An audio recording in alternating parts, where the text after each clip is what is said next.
बच्चों, आज हम पढ़ेंगे संगनी कक्षा 2 पाठ्य 8। आज के चैप्टर का नाम है वरदराज का पुनः प्रयास। प्रस्तुत पाठ में लेखक ने संस्कृत के प्रकरण विद्वान वरदराज के जीवन के विषय में बताते हुए उनकी जीवन शैली को एक जातक कथा में रूप से प्रस्तुत किया है। तो आज इस जो पाठ्य है उसमें हम संस्कृत के प्रकारों विद्वान वरदराज के जीवन के बारे में पढ़ेंगे। बहुत पुरानी बात है, गुरुकुल में वरदराज नाम का एक बालक पढ़ता था। उसका मन पढ़ने लिखने में नहीं लगता था। सभी विद्यार्थी उसका मजाक उड़ाते थे। कोई उसे बुद्धू कहता तो कोई उसे मूर्खराज कहता। मूर्खराज। कुछ सहपाठी कहते थे कि जब भगवान बुद्धि बांट रहे थे तब वरदराज सो रहा था।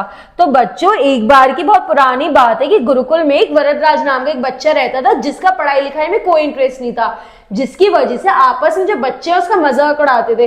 कोई बुद्धू कहता तो कोई मूर्खराज कहता, या और लोग ये भी कहते बच्चे कि जब भगवान बुद्धि बांट रहे थे तो ये सो रहा था। उसे स्वयं भी यही लगता था कि वह बुद्धू है, मूर्ख है, इसलिए वह पढ़ लिख नहीं सकता। गुरुजी उसे बहुत समझाते, लेकिन वरदराज की समझ में कुछ नहीं आता था। एक दिन गुरुजी ने निराश होकर कहा, बेटे वरदराज, पढ़ना लिखना तुम्हारे वश की बात नहीं है। नहीं, लगता है ईश्वर ने तुम्हारे भाग्य में विद्या लिखी ही नहीं है। इससे तो यही अच्छा है कि तुम अपने गांव लौट जाओ और वहां अपने पिताजी के काम में हाथ बटाओ। तो अब जो वरदराज है, जब वो सब बच्चों की बात सुनता है तो वो भी समझता है कि मैं मूर्ख और बुद्धू हूं और इसी वजह से मेरा पढ़ाई लिखाई में मन नहीं लगता। फिर आगे क्या हुआ, जो गुरुजी थे वो उसे बहुत समझाते थे, वो पूरी कोशिश करते थे वो उसे पढ़ाए, लेकिन तब भी उसके दिमाग में कुछ नहीं घुसता। इन द एंड गुरुजी ने क्या कहा उससे कि वरदराज बेटा, अब तुम्हारी बुद्धि में कुछ नहीं, मैंने पूरी कोशिश कर ली, तो अब एक काम करो, तुम इस गुरुकुल से चले जाओ, मैं तुम्हें आगे नहीं पढ़ा सकता, तो तुम अपने गांव लौट जाओ और वहां अपने पिताजी के साथ काम बटाओ, हाथ बटाओ। गुरुजी की बात सुनकर वरदराज को बड़ा दुख हुआ। वह अपने साथियों से विदा लेकर तथा गुरुजी के पांव छूकर अपने घर की ओर चल पड़ा। चलते चलते वह थक गया, उसे भूख भी सताने लगी।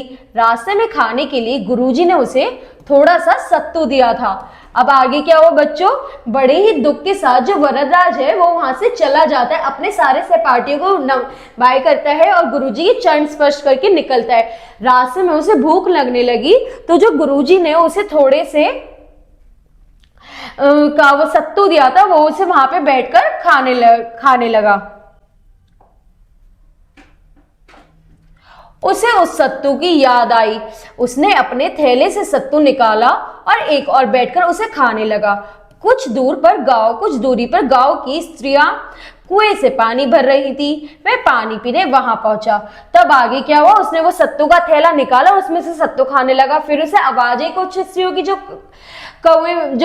वहां पे के कुएं में से पानी निकाल रही थी, तो वहां पानी पीने चला गया। उसने स्त्रियों से पीने के लिए पानी मांगा।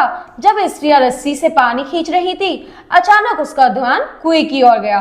तो जब उसने पानी मांगा और स्त्रियां पानी निकाल रही थी, तो जो उसका ध्यान है वो कुएं की जगत पर बने गड्ढे की ओर गया। वह स्त्रियों से बोला, घड़े रखने के लिए आप लोगों ने कितने अच्छे गड्ढे बनाए हैं। तो जब उसकी जो नजर है वो गड्ढे पे गई तो वो उससे पूछी कि आपने कितने अच्छे गड्ढे बना रखे हैं अपने मटके रखने के लिए, घड़े रखने के लिए।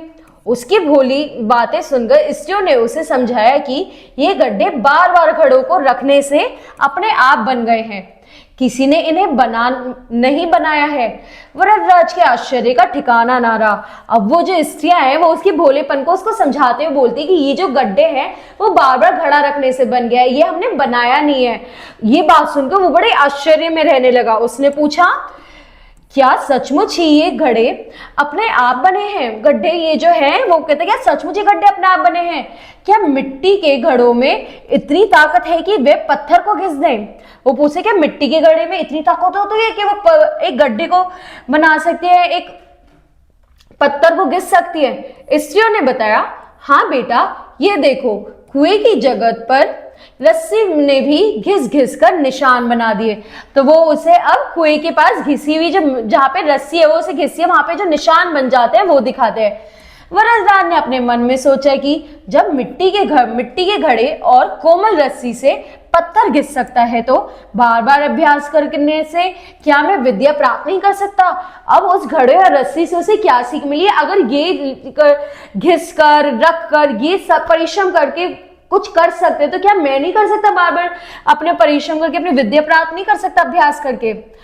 मन में यह बात आते ही उसकी निराशा और दुख दूर हो गए। उसने मन में ठान लिया मैं खूब परिश्रम करूंगा और बार बार अभ्यास करूंगा। अब इन द एंड उसके मन में जो दुख था वो खत्म हुआ और उसने कहा अब मैं पूरी मेहनत करके पढ़ाई करूंगा। वह गुरुकुल लौट आया। गुरुजी को प्रणाम करके उसने उन्हें अपने मन की बात बताई। सारी बात सुनकर गुरुजी प्रसन्न हो उठे। उन्होंने उसे पुनः पढ़ाना शुरू किया। वरदराज खूब मन लगाकर पढ़ने लगा। अब उसने गुरुकुल वापस आ गई, गुरुजी को नमस्ते किया और उनको अपनी पूरी बात बताई मन की। गुरुजी ने उसे दोबारा पढ़ना शुरू करा दिया पढ़ाना, और इन द एंड जब वरदराज थे वो उन्होंने खूब मन लगाकर पढ़े।